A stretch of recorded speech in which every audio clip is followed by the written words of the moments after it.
Salam jumpa kembali dengan saya, Hardi, di channel yang saya miliki, yaitu channel Telaga. Dalam channel ini, saya akan mengisi konten pertama channel ini mengenai kegiatan diet saya. Saya awalnya seperti ini. Pada tahun 2017, bulan Desember, saya melakukan diet pertama saya, bisa dibilang berhasil. Seperti dilihat pada foto ini, saya berhasil menurunkan berat badan saya dari 103 kilo menjadi 54 kilo dengan metode defisit kalori. Nah, saya mau cerita dulu. Saya itu mulai gendut sejak saya lulus kuliah karena saya mengidap penyakit orang gendut, yaitu kalau orang Banjar bilang itu kada ada kanyangnya. Jadinya makan terus-terusan.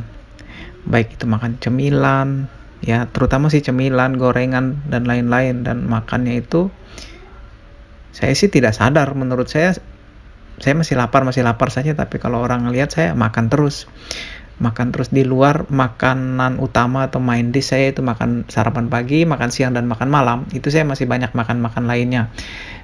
Pagi sebelum sampai kan saya berhenti di warung nasi kuning biasanya, karena kita di Kalimantan, jadi saya biasanya makan nasi kuning itu dengan 2 lauk biasanya, atau saya tambah telur lagi, atau saya makan lontong sayur itu yang berlemak sekali, itu saya makan itu pagi.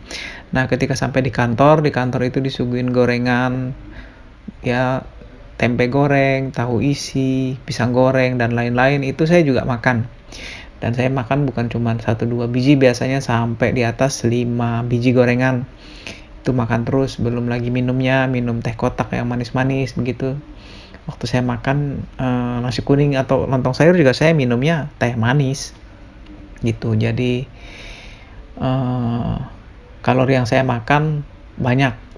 Kemudian siang saya makan siang porsi besar, biasanya porsi saya makan yang biasanya kalau orang-orang normal itu satu porsi beli di warung itu biasanya nggak pernah habis. Kalau saya bersih tanpa tersisa sebutir nasi pun, bersih sekali itu makanan saya. Tulang-tulangnya pun, kucing pun nggak kebagian kalau misalnya mau ngomong kasarnya gitu.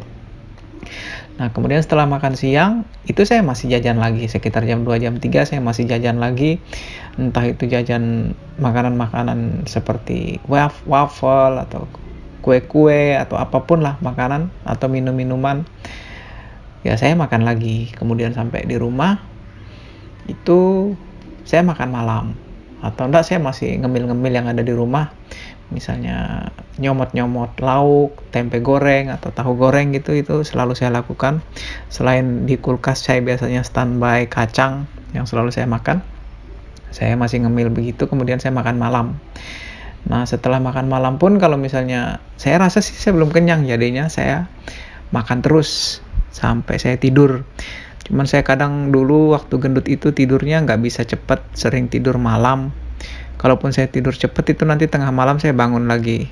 Dan kalau saya lapar misalnya jam 2 saya bangun, ya saya pergi keluar beli nasi goreng, atau enggak ngabisin sisa-sisa makanan yang ada di rumah, bikin mie atau apa gitu. Itu saya lakukan waktu saya gendut dulu. Jadi kalau dihitung-hitung, dengan tinggi badan yang cuman 150-an ini, berat badan saya waktu awal-awal saya gendut itu mencapai 98 kilo. Itu kemungkinan kalori yang saya butuhkan itu maksimal sekitar 1600-1700 kalori. Tapi kalau dihitung kalori yang saya makan itu bisa 2-3 kali lipatnya. Makanya saya jadi gendut. Kalau misalnya rata-rata untuk di makanan utama, makan sarapan pagi, makan siang, dan makan malam saja itu masing-masing 500-700 kalori.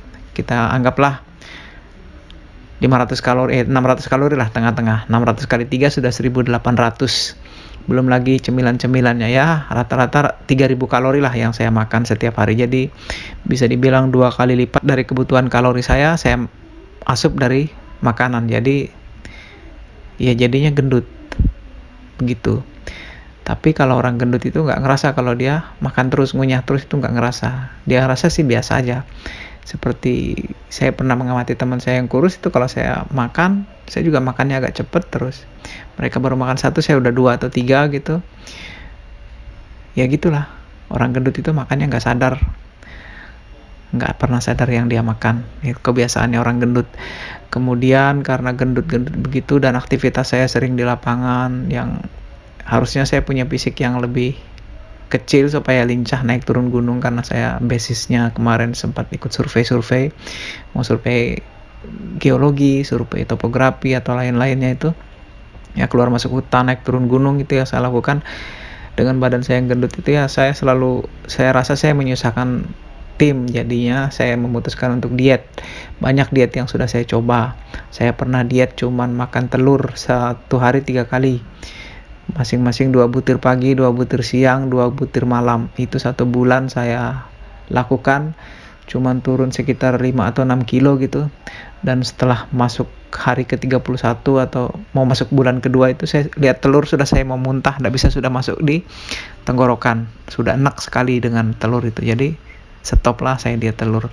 Kemudian ada yang namanya diet Vegeta. Saya bilang sih diet Vegeta, katanya kalau minum Vegeta itu BAB-nya lancar gitu. Minum Vegeta seminggu aja udah enak juga. Kemudian ada temen nawarin diet CMP yang minum serbuk klorofil yang dicairkan gitu. Itu kata kalau kita makan, lemak-lemaknya diserap oleh itu, nanti keluar semua jadi tidak terserap oleh tubuh gitu. Tapi itu nggak mempan juga. Saya sudah habis sampai 3 pak kalau nggak salah, saya beli mau 2 jutaan atau hampir 3 juta gitu saya beli, tetap nggak berhasil. Kemudian saya coba yang, karena saya merasa dimasukkan ke dalam tubuh itu bahaya, saya coba yang krim yang dioles-oles di perut ini. Wih, itu panasnya luar biasa, kayak mau terbakar rasanya, kulit keringatan, ya nggak turun berat badan, sengsara aja yang dapatnya. Kemudian searching di iklan-iklan yang biasa kalau kita browsing di internet, kan ada iklan-iklan diet yang turun 5-7 kilo dalam seminggu gitu. Itu saya coba juga, saya beli kapsulnya. Ya penawarannya sih 500.000 atau 500.000 per 14 hari atau apa gitu. Pokoknya kalau sebulan itu mau hampir 3 juta, 2 jutaan berapa gitu habisnya. Itu saya coba juga, yang ada saya cuma mencret-mencret aja. Sakit perut, makan gak enak, jadinya saya stop juga. Kemudian pada akhirnya karena penghasilan lumayan banyak, saya coba Herbalife. Selama 1 tahun dari berat saya 98, berhasil turun saya sampai 70 kilo. Kemudian karena ada keperluan lain, saya stop Herbalife. Ya saya berangsur-angsur gendut lagi. Dan ada teman yang sempat nawarin, katanya kalau mau diet murah pakai OCD. Nah saya cobalah OCD itu 3 hari. Saya cuma tanya sama dia, saya nggak baca e-booknya, saya download, tidak saya baca.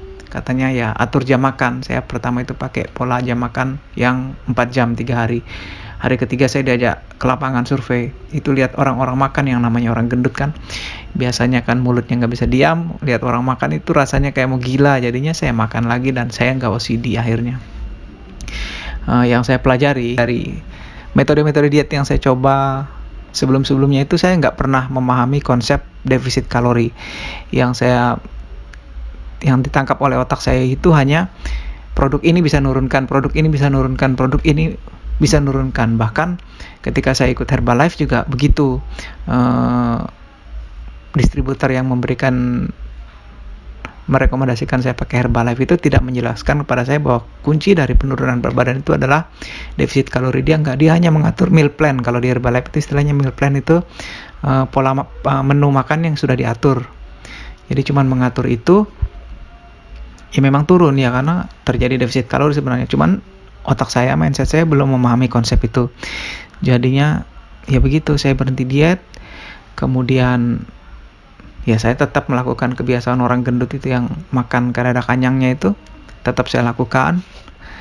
Terus makin jadi sampai akhirnya keluhan-keluhan orang gendut saya rasakan. Misalnya ketika saya BAB agak lama atau duduk agak lama, itu saya bergerak sedikit itu sudah banyak semutnya, kaki kesemutan, tangan kesemutan, begitu juga waktu bangun pagi pada kesemutan, atau tidur di posisi yang sama agak lama begitu, itu kesemutan saya jadinya. Akhirnya saya coba lagi mencari metode-metode diet. Saya lihat di Facebook ada grup-grup yang lagi sempat tren waktu itu adalah DBM, diet yang makan lemak itu.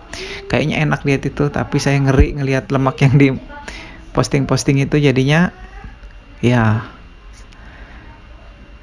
saya tidak melakukan diet itu, saya lihat lagi diet-diet yang lain, segala Dewi Huges segala itu, saya lihat, dan saya lihat lagi OCD.